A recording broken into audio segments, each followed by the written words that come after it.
भाई साहब क्या जबरदस्त किस्म का सेमीफाइनल हुआ है यार। आईसो करके भी इंडिया एंड तक फंसा हुआ था, इंग्लैंड चेस कर सकता था। कहीं पाकिस्तानी फैंस इंग्लैंड को तो सपोर्ट नहीं कर रहे थे, क्योंकि अगर आप लोग कर रहे थे तो ये आप लोग की नहुस थी जिसकी वजह से इंग्लैंड हार चुका है, वरना वो जीत भी सकते थे। बात दरअसल वही है कि 250 रन के ऊपर ही जो है मैच खत्म हो जाए। नॉकआउट मैचेस के अंदर क्या प्रेशर, क्या ये क्या, हम तो नॉकआउट के ऊपर वैसे भी जाके लाइसेंस ले लेते हैं कि भाई नॉकआउट का प्रेशर ही कुछ और होता है। 170 रन चेस करना नॉकआउट में कोई आसान काम नहीं होता। खैर हम भी क्या बात करें, कौन सा प्रेशर है, किसके लिए आसान है, किसके लिए आसान नहीं है। हमने तो पिछले 4 साल से कोई नॉकआउट देखा ही नहीं है।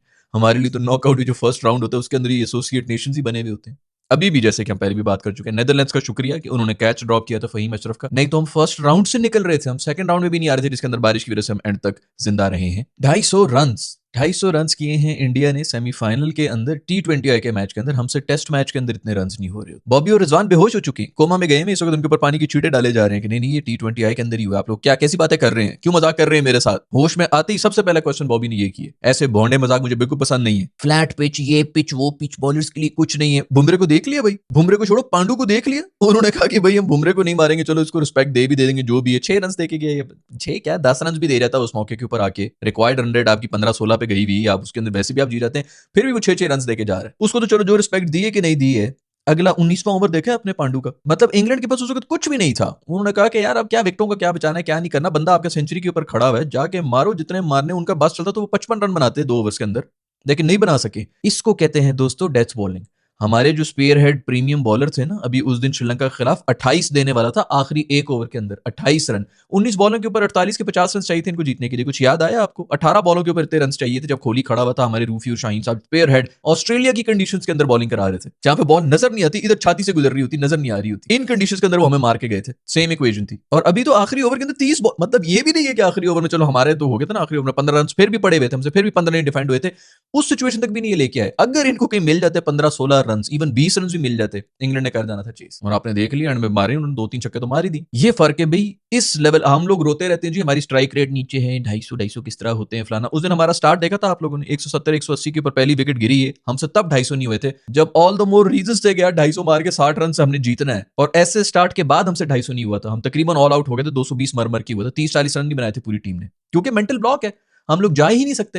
हमारे दिमाग में 200 जो है वो अनरियल चीज है कि 200 भी नहीं हो सकता, तो इसलिए हम 170-180 के ऊपर जो खुश हो जाते हैं कि बड़ा स्कोर करके आगे। मेंटल ब्लॉक लगा हुआ है। उस दिन जब 200 के ऊपर जा रहे थे तो उस दिन मेंटल ब्लॉक फिर आ गया, क्योंकि आपका थॉट प्रोसेस ही यही है कि 200 तो बहुत स्कोर होता है। तो जब 250 होना चाहिए था तब भी हम 250 नहीं करके गए थे। 8 विकेटें 9 विकेटें हाथ में थी तब हमसे 250 नहीं हुआ था। ये सारे मेंटल ब्लॉक हैं जो कि हमें लगे हुए। हम बैटिंग को रोते रहते हैं। हमारे पास कोई एक बॉलर निकाल के दिखा दो मुझे जिसको आप दे सकें बॉल के, यार तू 15 रन डिफेंड कर ले। जो हैं वो जमान खान वगैरह, उनको नेड़े भी नहीं लगने देंगे भाई। बीबीएल में गया है, उसने 2-3 मैचेस खेले होंगे, 2 के अंदर, एक में तो मेरा मैंने तो मैच ही बना था क्या, 3 मैचेस में से 2 के अंदर वो इंपैक्ट करा के आए, एक ओवर के अंदर। आखिर में मेरा कोई 7 रन भी उसने एक डिफेंड किया था आखिरी ओवर के अंदर। कितने लोगों ने बात की उसके बारे में? सबसे बड़ा प्रॉब्लम ही आपका ये, आपके डेथ बॉलर कोई नहीं। जमान खान के बारे में कोई बात ही नहीं कर रहा, क्योंकि वो जिनकी जगह पे आएगा उनको नहीं निकाल सकते। उनका इतना बड़ा पावा है कि उनको निकाल ही नहीं सकते। जो जो इनकी रिप्लेसमेंट बनने की कोशिश करेगा वो सर्किट से ही निकल जाएगा दोस्तों। शुरू से चल रहा था, वो जितनी मर्जी स्ट्राइक रेट के ऊपर जा रहे हैं इंग्लैंड वाले, शुरू से चल रहा था कि ठीक है पीछे 11 ओवर्स रह गए, लेकिन 3 इसमें बुमरे के हैं। और सारा का सारा आपका जो पूरा एक डिफरेंस रहा है पूरी गेम के अंदर, वो बुमरे का रहा है। लेकिन खैर जो मैच टर्निंग इवेंट थे ना, वो थे उनके कैचेस। अक्षर पटेल ने जो कैचेस पकड़े, एक भी कैच ऐसा पकड़ा होना तो आप जीत जाते हैं। उसने 2-2 कैचेस पकड़े। एक तो छक्का था जो कि उसने पकड़ा है, वो आउट हुआ है, वो कितने क्रूशियल टाइम के ऊपर कैसा कैच, अंडर प्रेशर कैसा कैच पकड़ा है। और जो पहले वाला पकड़ा था ब्रुक्स साहब का, इतना भाग के आप अगर मतलब उस एफर्ट भी कर लेना उसको रोकने की, उसी के ऊपर तालियां बज जाती हैं कि यार गुड एफर्ट। अगले ने पकड़ भी लिया और फिर छोड़ा भी नहीं, और ऐसा कमाल कैच पकड़ा है, वो भी ब्रुक्स साहब का पकड़ा है। ब्रुक इस पूरे टूर्नामेंट के अंदर बस हमें पेलने के लिए आया था, हमें मार के वो चले गए। उन्होंने सेंचुरी मार दी, सिंगल हैंडेडली वो मैच लेके चले गए थे। आगे उन्होंने ना उनसे पहले कुछ उन्होंने किया था ना बाद में कुछ किया। इनफैक्ट ब्रुक साहब ने तो आज कैच भी ड्रॉप किए, संजू सैमसन का कैच ड्रॉप किया जो 81 रन मार के फिर चला गया। उसने फिर एक दफा गेम साइड पे कर दी। किस्मतें देखो वैसे इंडिया वालों की भाई, कोई एक पॉइंट नहीं है जिसके ऊपर वो अनलकी रहे हो, उल्टा लक भी इनको फेवर कर रही होती है। सारी न्यूमरोलॉजी के चक्कर में भाई हर चीज जो है वो मुहूर्त निकाल के जो ना सब सेट किया हुआ है, पीछे जर्सी पे कौन सा नंबर लगा हुआ है, नाम के अदद कितने बनते हैं, सब लक का एलिमेंट पूरे का पूरा उन्होंने ठीक किया होता। आप देखते रहे, अभी पिछले दिनों ये कोई गेम खेल रहे थे, अगले प्लेयर वो मेरे ख्याल में वो टीम हारने लगी थी, उनके 2-2, हाँ ये यूएसए वाली गेम जो थी, 2-2 इंजरियां हो रही किसी एक ही मैच के अंदर। ये कौन सी शक्तियां जो कि चल रही हैं साथ साथ? खैर ये पहले तो प्रूव होगा नहीं, और जब तक हो जाएगा तब तक जो है वैसी बड़ी देर हो जाएगी। खैर भाई जेकब बेथेल जो है बेहतरीन किस्म के इनिंग्स खेल के गए हैं, बहुत मजा आया, बड़ा जबरदस्त जो है नया लड़का है और बहुत ही जबरदस्त इनिंग्स खेल, लेकिन फिर भी डिजर्विंग इंडिया ही था यार। आपने 250 रन मारे हुए थे जिन्होंने शुरू में बैटिंग की थी, वहीं पर गेम जो है तकरीबन खत्म हो चुकी थी, तो बड़ा जोर लगा दी इसने। मतलब बेथेल नहीं बेसिकली कोई एंड में कोई जबरदस्त किस्म की इनिंग्स खेली, मतलब 100 रन की कोई छोटी मोटी इनिंग्स तो नहीं होती, सिंगल हैंडेड लेकर चल रहा था, नहीं तो पूरे का पूरा इंग्लैंड तो कब से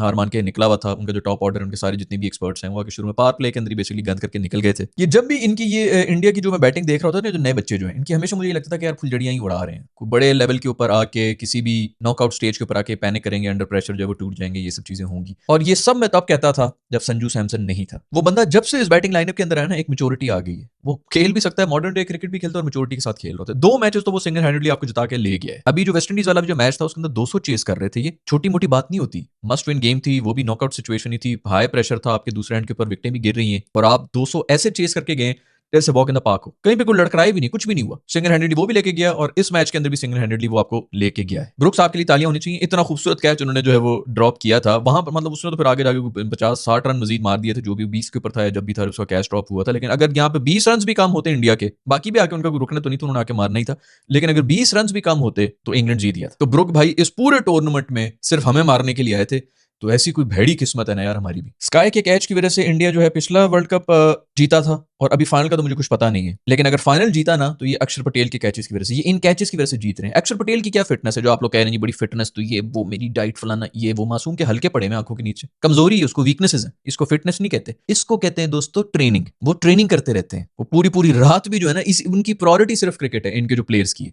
मैं 1000 दफा आपको बता चुका हूं भाई, ये पावर हिटिंग की बातें कर रहे हैं, एब्सोल्युटली जीरो एफर्ट के साथ इनकी बैट स्पीड की वजह से आपके जो छक्के जा रहे होते हैं, पूरे मोमेंटम से लेके आते हैं, एनर्जी ट्रांसफर करते हैं, बल्ले के एंड के ऊपर लेके आते हैं, बॉल लगती है, बॉल मैं कहता हूं 100 मीटर से नीचे रुक के तो दिखाए विद जीरो एफर्ट। बहुत फिट है, इसमें फिटनेस को कोई लेना देना ही नहीं है, ये दिमाग है, बायोमैकेनिक्स है, जो कि हमें पता ही नहीं है। पूरे पाकिस्तान में इस वक्त आई कैन बेट यू एक भी बैटर नहीं होगा जिसको इस चीज के बारे में पता होगा कि किस तरह पावर जनरेट करती है। वो कोई फास्ट बॉलर्स को फिर भी पता होगा, वो भी अब खत्म हो गए खैर पाकिस्तान में, तो वो भी नहीं आ रहे हैं कि कैसे बॉडी को रोक के सारी की सारी स्पीड जो है वो पावर वो ट्रांसफर की जाती है बॉल के अंदर। वही सब चक्कर बैटिंग के अंदर भी होता है कि कैसे बॉडी को रोक के सारी की सारी पावर आपने बैट के अंदर ट्रांसफर करनी है।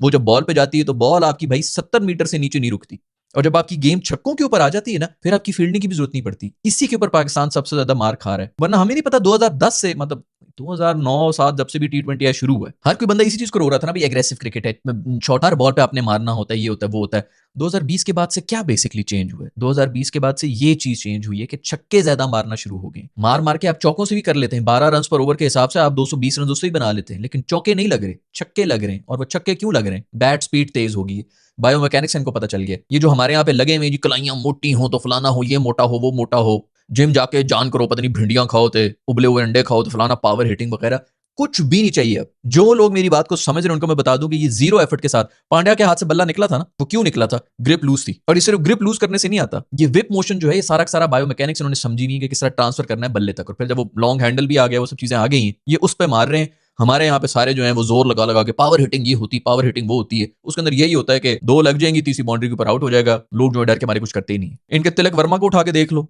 दुबे को उठा के देख लो, पांड्या को उठा के देख लो, जीरो पावर है उनमें, लेकिन सिर्फ बायोमैकेनिक्स के ऊपर मार रहे होते हैं। और जब तक पाकिस्तान को ये पता चलेगा ना, दुनिया पता नहीं कहां से कहां पहुंची होगी। मैं आपको हल्फन बता सकता हूं, पाकिस्तान के अंदर एक भी बैटर नहीं है जिसको समझ आ जाएगी कि मैं बात क्या कर रहा हूं। बैट स्पीड किस तरह बढ़ानी है, हैंड स्पीड किस तरह रोकनी है, किसी को कोई आइडिया नहीं है। और ये सब यही कर रहे हैं, निकल के आएंगी कुछ सालों के बाद, ये वीडियोस आ रही होंगी, तब मैं कह रहा हूँ 2 साल पहले मैंने आपको ये बताया था, पावर हिटिंग जी, मैं से छक्के मारूंगा, बॉल फट जाएगी, ये हो जाएगा। वो जोर लगा रहे होते हैं, पता चल रहा होता है, फुल जोर लगा के मारा है बेचारे ने, किल रहे हैं। हर एक बंदा इंडिया के अंदर इस वक्त बायोमैकेनिक्स के ऊपर मार रहा है, और जीरो एफर्ट के साथ, जीरो पावर के साथ। खैर बात हो रही थी यही कि ये जो कैचेस पकड़ रहे हैं इसके अंदर भी कोई फिटनेस नहीं चाहिए, इसके ऊपर सिर्फ मैच अवेयरनेस चाहिए और ट्रेनिंग चाहिए होती। 24 घंटे वो इन्हीं चीजों की ट्रेनिंग कर रहे होते। पता चल रहा होता है कि जब आपकी लाइफ के अंदर सिर्फ और सिर्फ एक एम है कि मैंने क्रिकेट के अंदर, मैंने उसको अपनी पूरी जान अब दे दी है, सुबह हो शाम हो रात हो वटेवर, मैंने सिर्फ क्रिकेट के बारे में ही सोचना है, और क्रिकेट के अंदर जिस तरह मैं इंप्रूव कर सकता हूँ अपने आप को करना है, वो नजर आ रहा होता है। बाउंड्री के ऊपर जो इनके उछलू कैचेस हो रहे होते हैं, आपके कितने निकलते हैं? 3 साल से मैं आप लोगों से पूछ रहा हूँ, पाकिस्तानी उछलू उछलू उछलू, अभी पिछले दिनों किसी ने उछलू कैच पकड़ लिया था, आधे से ज्यादा आप लोगों के मैसेज मुझे आया था, पाकिस्तान ने भी पकड़ लिया। भाई बहुत से लोग तो नाराज भी होते कि अब खुश है हमने भी पकड़ लिया।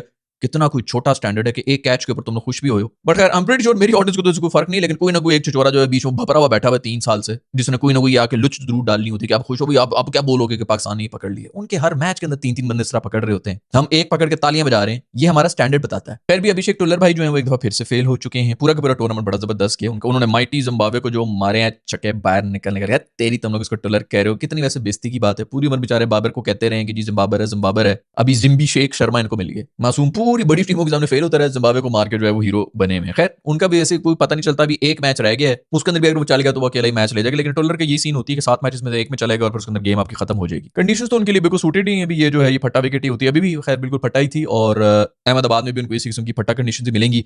न्यूजीलैंड ने जो टीम खिलाई थी अभी पिछले मैच के अंदर, वो साउथ अफ्रीका तो पड़ गए थे। उनका वो एलन ने जो इनिंग्स खेली थी वो तो खैर बहुत ही अनरियल थी, 30 बॉलों के ऊपर आपने सेंचुरी मार दी, पीछे अगला क्या ही करेगा। तो गेम वहीं पर ओवर हो चुकी थी और दूसरा उनकी बैटिंग भी नहीं चली थी, कोलैप्स भी हो गया था। बट अगर अभी इंडिया के सामने इसी तरह ऑलराउंडर्स की टीम लेके गए तो बड़ा मुश्किल। वैसे देखा जाए तो इंडिया वाले भी ऑलराउंडर्स को खिला रहे होते हैं, न्यूजीलैंड वाले भी ऑलराउंडर्स को खिला रहे हैं, हमारे बेचारे हसन के पीछे हम पड़ेंगे क्योंकि हमारे ऑलराउंडर्स ही नलायक है। ये अभी आज फिर देख ले पांड्या को, उसने एंड में पांड्या ने ना सिर्फ बॉलिंग कराई बल्कि उसने बैटिंग में भी आके जो एंड में ये 20-25 रन ही फर्क रह गया था, आखिरी ओवर के अंदर 30 रन चाहिए थे। यहाँ पर अगर 15 रन चाहिए भी होते ना, 15 रन भी कम होते हैं इंडिया के, तो मैच निकल गया था उनके हाथ से।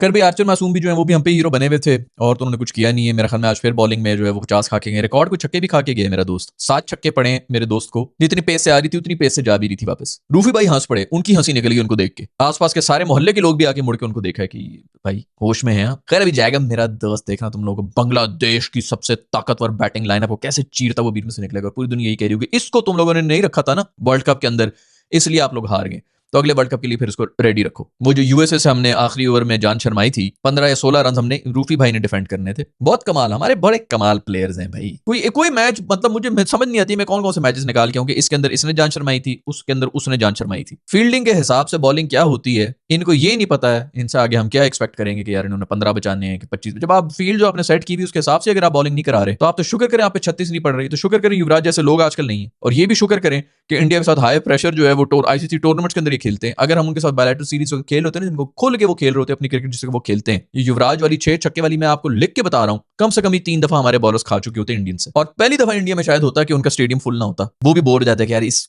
कचरा टीम के साथ क्या ही मैचेस करने। तो ये शुक्र करें, बल्कि हमारे तो वो आके प्रेस कॉन्फ्रेंस में ये बोल रहे होते हैं कि भाई हमने इंडिया को हराया, आप लोगों से तो वो भी नहीं हुआ था। उन टीमों को कह रहे हैं कि हमने इंडिया को हरा दिया जो मतलब 5 साल के बाद कहीं जाके एक दफा इंडिया के साथ एक मैच खेलते थे, उसके अंदर भी इंडिया डरा हुआ होता था कि यार इनको हराएंगे किस तरह, और हरा के वो सेलिब्रेट करते थे। अब उनकी सेलिब्रेशंस नहीं होती। खैर भाई बहुत बहुत मुबारकबाद हो, इंडिया जो है वो फाइनल के अंदर आ चुका है। मेरा तो प्रेडिक्शन ये थी कि इंडिया और साउथ अफ्रीका की हो गया फाइनल, लेकिन अब इंडिया और न्यूजीलैंड का हो गया। वैसे एक बात है कि न्यूजीलैंड ही पड़ता है इनको, लेकिन मुझे वैसे लग नहीं रहा। और अब वैसे भी इंडिया अगर फाइनल के अंदर आ गया है तो यहाँ पर आके उनका हारना बनता नहीं है। अपनी होम कंडीशंस भी है, वैसे भी टेस्ट प्लेयर तो उनका वैसे उनका क्राउड होता है जो कितना शोर कर रहा होता है और इतना बैक भी कर रहा होता है, उसकी वजह से इतना प्रेशर सिचुएशन बन जाती है कि गोरे बेचारे तो वहीं पे पैनिक कर जाते हैं। तो यहाँ से उनका हारना बनता तो नहीं है, बट न्यूजीलैंड कुछ भी कर सकती है। तो जो भी हो फाइनल मजे का होना चाहिए, क्योंकि सेमीफाइनल भी जो है वो भी काफी मजे का हुआ था। वैसे तो पहला सेमीफाइनल भी जो है वो बुरा नहीं था, वो तो एक अनरियल किस्म की इनिंग्स होगी थी। 30 बॉलों के ऊपर 33 बॉलों के ऊपर आपने सेंचुरी मारी भी हो तो अब अगली टीम क्या ही कर सकती है। बट ये पूरी तरह से प्लान करके आएंगे और प्लान के हिसाब से बॉलिंग करेंगे उसको तो पकड़ा जा सकता है। बट खैर वेल प्लेड इंग्लैंड, मजा आया। जो सेमीफाइनल में मतलब डिजर्विंग टीम थी वही आई भी थी, पता चल रहा था कि टाकरे की टीम जो है आपस में लड़ रही है। इन कंडीशंस के अंदर इंडिया को एज तो थी, और फिर अगर आप फुल बैटिंग का मतलब उसके ऊपर चले जाएं तो इंडिया की ऑफ कोर्स स्ट्रेंथ भी ज्यादा है। खैर भी आपकी क्या प्रेडिक्शंस है कि कौन जीतेगा फाइनल, इंडिया जीत रहा है कि न्यूजीलैंड जीत रहा है? एक बात तो कंफर्म है भाई, अब पाकिस्तान निकला मैंने तो हमारा तो जीरो इंटरेस्ट हो जाता है। मतलब अभी तो शुक्र है कि हम सेकंड राउंड के अंदर आ गए, थैंक्स टू नेदरलैंड्स, इन्होंने कैच ड्रॉप किया था फहीम वाला, अदरवाइज तो हमारा तब से खत्म हो रहा था।